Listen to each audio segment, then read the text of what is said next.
नमस्कार, वंदे मातरम। दोस्तों, स्वागत है आप सबका सैनिक पाठशाला में। आज के इस वीडियो के 5 महत्वपूर्ण जानकारियों को लेकर आया हूं दोस्तों, जैसे आप बोर्ड पर देख पा रहे हैं। तो चलिए आगे बढ़ते हैं, पांचों जानकारियों को हासिल करते हैं। इससे पहले कि आगे बढ़े दोस्तों, मेरा हमेशा की तरह आप सबसे आग्रह है, अगर सैनिक पाठशाला चैनल में आप पहली बार विजिट कर रहे हैं या अभी तक चैनल को सब्सक्राइब नहीं किया है, तो चैनल के साथ जुड़े रहने के लिए, इसका हिस्सा बने रहने के लिए और आपसे जुड़ी हुई भरोसेमंद जानकारियों को पाते रहने के लिए चैनल को सब्सक्राइब जरूर करें। चलिए आगे बढ़ते हैं दोस्तों। सबसे पहली जानकारी दोस्तों, कल 27 मई 2024 को इक्वल एमएसपी के केस में भारत सरकार की पैरवी करने वाले टीम में सेना के मेजर भी शामिल हैं। जी हां दोस्तों, मैं आपको 16 अप्रैल 2024, 2 मई 2024 और 13 मई 2024 के माननीय दिल्ली हाईकोर्ट के आदेश दिखाऊंगा। इक्वल एमएसपी में जो डेट बदलने के आदेश थे, उन आदेशों में जो वकीलों का लिस्ट है, वहां पर कुछ तब्दीलियां हैं, उनको देख के समझते हैं। चलिए आदेशों को देख लेते हैं दोस्तों। माननीय दिल्ली हाईकोर्ट ने 16 अप्रैल 2024 को इक्वल एमएसपी के ऊपर जो आदेश जारी किया था अगला डेट देने के लिए, ये वो आदेश है। अब यहाँ पर आप voice of x services society है और उनकी तरफ से कौन कौन वकील थे वो आप देख पा रहे हैं। नीचे आप भारत सरकार की तरफ से कौन कौन वकील थे वो देख पा रहे हैं। अगला केस सेम है, लेकिन जो हमारे पक्षकार थे वो और भी है, एक पक्षकार एसपी सिंह एंड अदर्स, उनके वकील कौन है और भारत सरकार की तरफ से वकील कौन है आप देखिए। यहाँ पर कोई भी फौजी अधिकारी नहीं है, कोई भी फौजी रैंक का अधिकारी नहीं है। 16 अप्रैल 2024 की सुनवाई थी जिसका आदेश माननीय कोर्ट ने जारी किया था। अब दोस्तों उस दिन जो है 2 मई का डेट अगला दे दिया गया था, क्योंकि जो निदेश गुप्ता जी हैं सीनियर वकील, वो उस दिन मौजूद नहीं थे। तो 16 अप्रैल को अगला डेट 2 मई का दिया गया था। अब 2 मई का मैं आदेश आपको दिखाता हूं। 2 मई को भी कोई भी फौजी अधिकारी शामिल नहीं था। अब दोस्तों ये 2 मई का ऑर्डर है। 2 मई के ऑर्डर में अगर वकीलों का आप नाम देखेंगे, voice of x services society की तरफ से ये वकील हैं, उसके बाद भारत सरकार की तरफ से ये वकील हैं, उसके बाद एसपी सिंह एंड अदर्स की तरफ से ये हैं और यूनियन ऑफ इंडिया की तरफ से यानी कि भारत सरकार की तरफ से ये वकील हैं। यहाँ पर आप देख पा रहे हैं 2 मई का ये ऑर्डर है और 13 मई को अगला डेट मिला था। अब 13 मई का ऑर्डर देखिए, ये देखिए दोस्तों, माननीय दिल्ली हाईकोर्ट का ये 13 मई का ऑर्डर है। ये voice of x services society और उनके वकील, उसके बाद भारत सरकार की तरफ से ये वकील हैं। अब आपको दिखाता हूं जो एसपी सिंह एंड अदर्स, ये देखिए एसपी सिंह एंड अदर्स उनके वकील हैं और भारत सरकार की तरफ से यहां पर जो वकील हैं वो आप देखिए, Mister Ajay Digpal CGSC with Major Partho Katyayam, यानी कि एक फौजी अधिकारी को भी वकील के तौर पर यहां पर खड़ा किया गया था 13 मई को। हालांकि अब अगला डेट 27 मई का है, यानी कि कल है। तो कल भी शायद खूब संभव फौजी अधिकारी मेजर साहब जो है भारत सरकार की तरफ से इस केस की पैरवी करने के लिए कोर्ट में मौजूद रहेंगे। तो आप सब ने देखा दोस्तों कि 13 मई के सुनवाई में भारत सरकार की तरफ से एक मेजर साहब, एक वकील साहब मौजूद थे और खूब संभव 27 मई को भी रहेंगे। हालांकि ये मेजर साहब पहले जब सुनवाई होती थी तब भी मौजूद रहते थे। चलिए अगली जानकारी की ओर आगे बढ़ते हैं। एनहांस रेट का पेंशन देने के लिए रिकॉर्ड ऑफिस ने पेंशनर से मांगे कुछ डॉक्यूमेंट्स। जी हां दोस्तों, जब तक पेंशनर को नॉर्मल रेट में पेंशन देना था तब कोई बात नहीं, बगैर डॉक्यूमेंट के भी पेंशन दिया जा रहा था। लेकिन जैसे ही बारी आई enhance rate of family pension की, यानी कि पुराना समय का जो है उन्होंने मांग लिया पेंशनर ने कि मुझे 2002 से लेकर के 2009 तक का एनहांस रेट का फैमिली पेंशन नहीं मिला है, मुझे उसका एरियर दिया जाए। तब जाकर के पेंशनर से कुछ डॉक्यूमेंट मांगे गए। ये जो सामने आप लेटर देख पा रहे, जो कि रिकॉर्ड ऑफिस का लेटर है, इस लेटर को पेंशनर को भेजा गया है और ये enhance rate of family pension जब पेंशनर ने मांग की तब ये लेटर निकाला गया है। अब इस लेटर में जिला सैनिक बोर्ड के थ्रू से कुछ डॉक्यूमेंट्स भेजने के लिए पेंशनर को बताया गया है।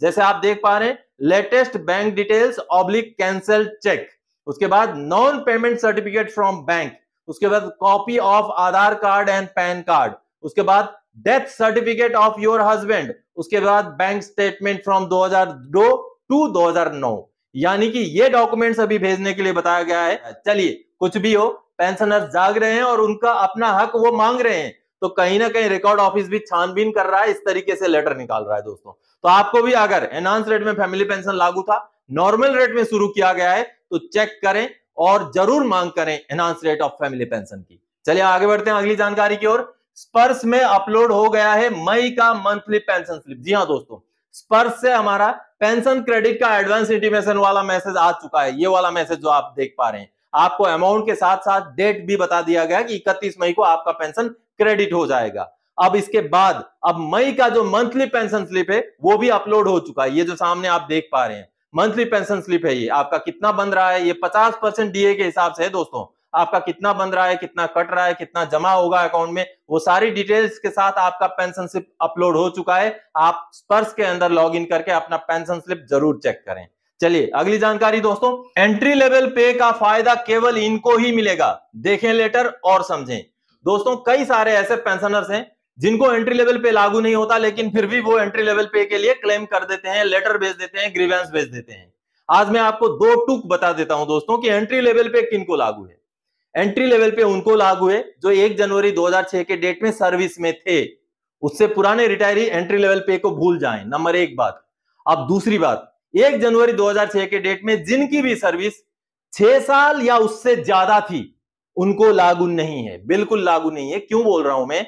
क्योंकि एंट्री लेवल पे में अगर एक सिपाही का पेमेंट का फिक्सेशन, पेमेंट की बात हो रही है, सर्विस में होने के दौरान की पेमेंट के फिक्सेशन 6460 से अगर कम में हुआ है तभी उनको एंट्री लेवल पे लागू है। और अगर डायरेक्ट एंट्री हवलदार हैं और उनका फिक्सेशन 8560 से कम में हुआ है तब उनको एंट्री लेवल पे लागू है। और डायरेक्ट न्याय सुधार भर्ती थे और 9300 से कम में उनका पेमेंट का फिक्सेशन हुआ है तभी उनको एंट्री लेवल पे लागू है।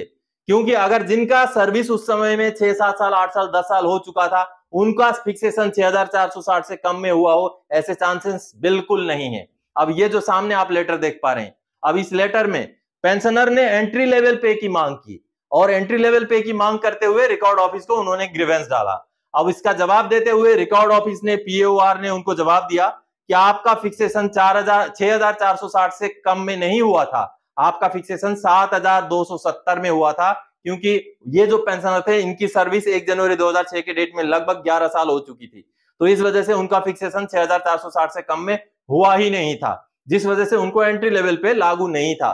तो इस तरीके से उनको रिकॉर्ड ऑफिस की तरफ से, पीएओआर की तरफ से जवाब दिया गया कि आपकी सर्विस ज्यादा होने की वजह से उस समय में छठे पे कमीशन में फिक्सेशन आपका 6460 से ज्यादा में ही हुआ था। तो इस तरीके से अगर किसी का सर्विस 1 जनवरी 2006 के डेट में 6 साल या उससे ऊपर था तो वो एंट्री लेवल पे के हकदार होने के चांसेस ना के बराबर है उनके दोस्तों। इसलिए एंट्री लेवल पे के लिए आपकी एलिजिबिलिटी चेक करने के बाद ही आप लेटर लिखें। चलिए अगली जानकारी दोस्तों, कम्यूटेशन जिनका कट चुका है उनका भी होगा वापिस। जी हां, अब ये सवाल आ रहे हैं, कई सारे ऐसे पेंशनर्स हैं जिनका कम्यूटेशन कटने का काम खत्म हो चुका है, 15 साल वो दे चुके हैं। किसी का 2010 में खत्म हो गया, किसी का 15 में हुआ, किसी का अभी अभी 2023-24 में खत्म हुआ। तो जो अभी मैसेजेस वायरल हो रहे हैं, जो माननीय चंडीगढ़ हाईकोर्ट का ऑर्डर वायरल हो रहा है और चारों तरफ न्यूज़पेपर वगैरह में भी खुशखबरी की तरह से दिखाया गया है कि अब कम्यूटेशन 11 साल हो चुका है, तो क्या अब जिनका कट के खत्म हो गया है उनको भी वापस मिलेगा 3 साल का 4 साल का पैसा? ये सवाल बहुत आने लगा है, मुझे भी, मेरे कमेंट में भी आते हैं, व्हाट्सएप में भी आते हैं।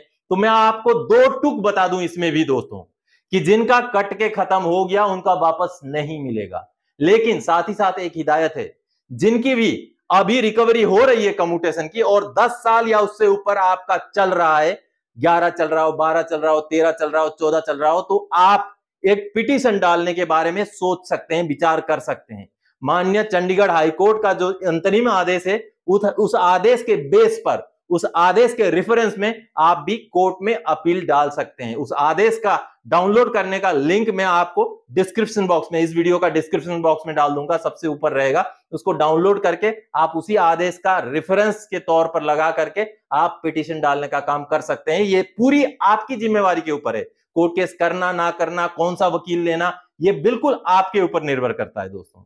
तो दोस्तों आज के इस वीडियो में इन्हीं जानकारियों के साथ आया था। आगे और कोई जानकारी था कि आपसे सरोकार रखने वाला विषय लेके मैं फिर से हाजिर हो जाऊंगा। तब तक के लिए जय हिंद दोस्तों।